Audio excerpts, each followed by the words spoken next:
20 shkollat të Tiranës duke nisur nga shtatori do të mbikëqyren me kamera inteligjente si pjesë e projektit Smart City për monitorimin dhe menaxhimin e territorit. Sigurisë rrugore dhe sigurisë në shkolla.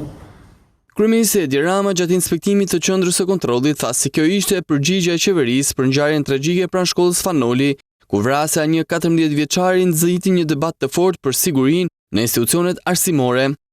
Unë nuk e kam harruar, siç e kanë harruar të gjithë ata që e përdorën, keq përdorën, abuzuan deri në fund atë tragjedi, sepse e kujtoj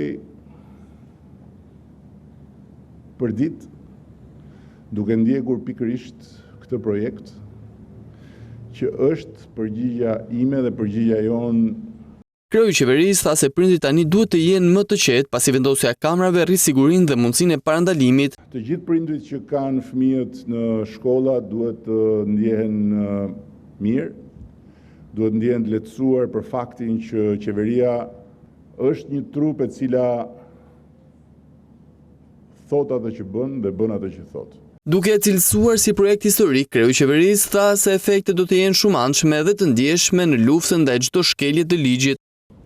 I gjithë projekti është i ndërtuar në mënyrë që sistemi të informojë në kohë reale për rrezikun. Lidhur me shqetësimin e prindërve për cënimin e privatësisë të fëmijëve, ministri Akumbaro tha se kamera do të instalohen në ambientet të përbashkëta, si korridor dhe hapësira të tjera të shkollës. Ajo që është shumë e rëndësishme për të kuptuar, por edhe për të dhënë përgjigje admiraqet që kanë pasur prindërit me cilët kemi qenë komunikim, është që do të jenë kamera vetëm në mjediset publike, domethënë korridoret, hapësirat e mëdha, të cilat praktikisht do të jenë parandaluese në sinjalet që japin.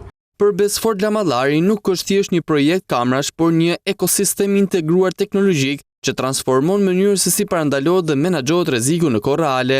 Programi i cili ndërtohet mbi bazë të inteligjencës artificiale është projektuar t'i detektojë dhe t'i paremërojë në kohë reale, që do të thotë gjithë informacioni që vjen nga 20 shkollat e Tiranës, vjen në qendër, përpunohet dhe shkoput vetëm ato imazhe të cilat po bëjnë rrezik dhe sinjalizohen menjëherë tek policia e shtetit. Drejtori i përgjithshëm i Policisë së Shtetit tha se projekti Smart City sjell modernizimin e policisë duke e bërë më efikase në parandalimin dhe zbulimin e paligjshmërive.